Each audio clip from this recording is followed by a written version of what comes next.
Again, everything's good. So, it's been a bit of an adjustment. It's quite warm here. The weather is warm. And probably humid as Much well. more humid than I'm used to. I did come from the desert. I lived in the western U.S. Oh, okay. And so I'm used to the heat a bit, but not the humidity. That's taken an adjustment. But it's wonderful to be here. There's an energy to this country that I think people who have never been here could never understand. But there's always such an energy there as people are coming in and greeting each other. In the U.S., there's often kind of, oh, hey, how are you doing? I'm good. And everyone asks that, and that's the automatic answer. Yeah, and the greeting is usually so brief. Hi, hello. Hi. And that's it, exactly. Exactly. But here we hold your hands and we say, how, madam, how children? How was your night? How everybody? Exactly. That kind of thing. We are not in a hurry to end greeting. No. Okay. The United States have been very influential in politics around the world, even in pop culture. Sure. The U.S. has dominated. So is it safe to say the American influence is partially responsible for how the world is today? I think that's fair. I think we certainly work to influence the world in some way. I mean, as a diplomat, that's my job, right? When you say influence the world, either way. Well, sure. Positive, negative, I'm not separating anything. So you probably be careful when you claim. I mean, as I said, I'm a diplomat. Part of my job is to attempt to influence the world. Well, yeah.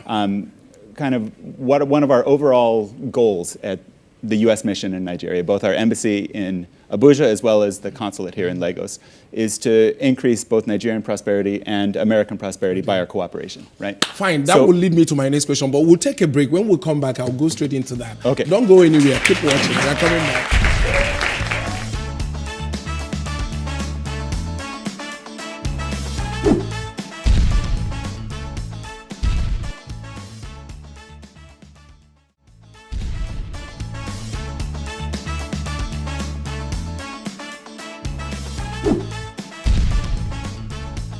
Welcome back. It's the other news, and we are talking with the brilliant Ben Gordon, ladies and gentlemen. Yeah, we'll continue our discussion. Why do we know so much about you guys, and you guys don't know so much about us? Well, maybe we all have more work to do.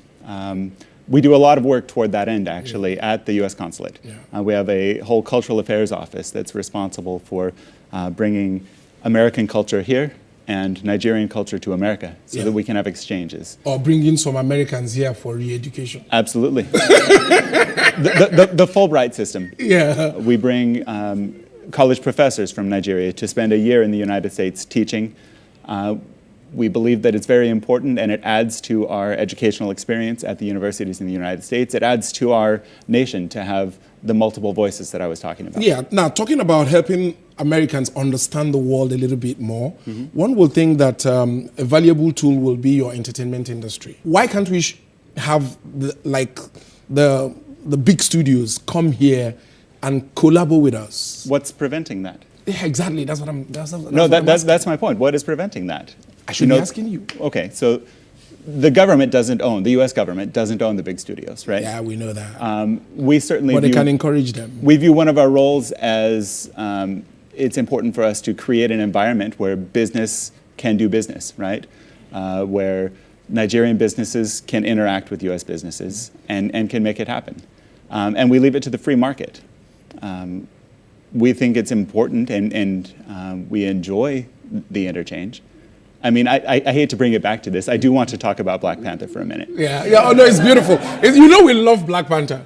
I know you do. We love the movie. I know. I went. I've seen it a couple of times here, actually. And it was fascinating for me to watch that movie with a Nigerian audience. Yeah. Because there were lines in there that I think may have been throwaway lines in the United States. They got a big laugh here. Yes, yes. True.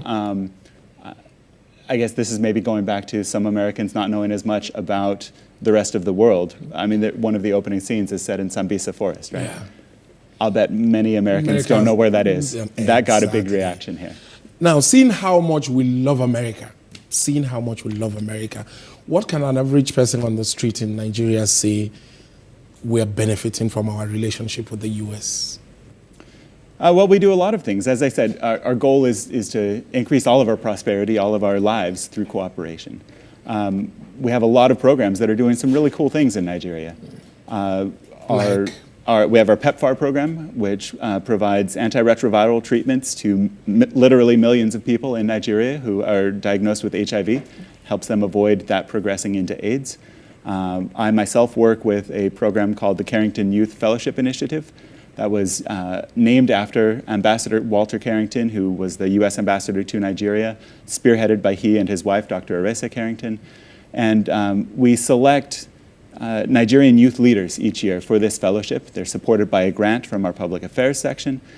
And these leaders then implement projects. And those projects are designed to increase education, health, civic rights, and economic empowerment here in Nigeria. So I'm working with the civil rights group. I like the economic empowerment. I was just waiting for that because here we value money for pocket. Sure. Money for pocket is important to us. Do you need me to talk to your producers to get a little more?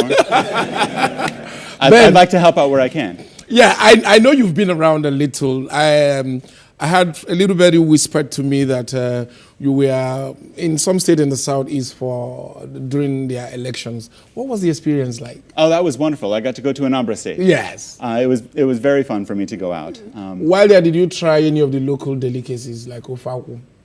I don't know what that one is, so I probably didn't. So you didn't get to taste any of the local delicacies? I mean, I've had a few local delicacies. As I said, I like suya. Suya, you can handle pepper?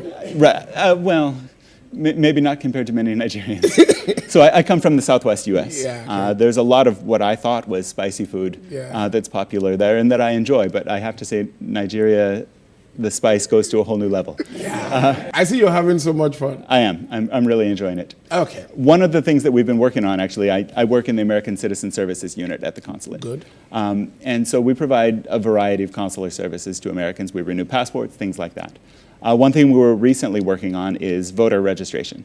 And so we actually help American citizens go through the process to register to vote overseas and to mail in their absentee ballots. Every American is entitled to vote, and we can help facilitate that process. And we hope you can help also facilitate that process, yeah. Well, I hope to get to do some more election monitoring. As I said, it was fascinating for me to go to Anambra State for that. Thank you very much, Ben. Nice talking to you. Nice to be time. I hope we'll find time again to do this. Me too. Thank you. I look forward to it. All right, ladies and gentlemen, one more time, please. A round of applause for Ben. Yeah. There's a certain viral epidemic in the Nigerian political arena. And our counseling correspondent, SLK, is on a mission to save the day. Over to you, Dr. SLK. Secondominitis, a deadly disease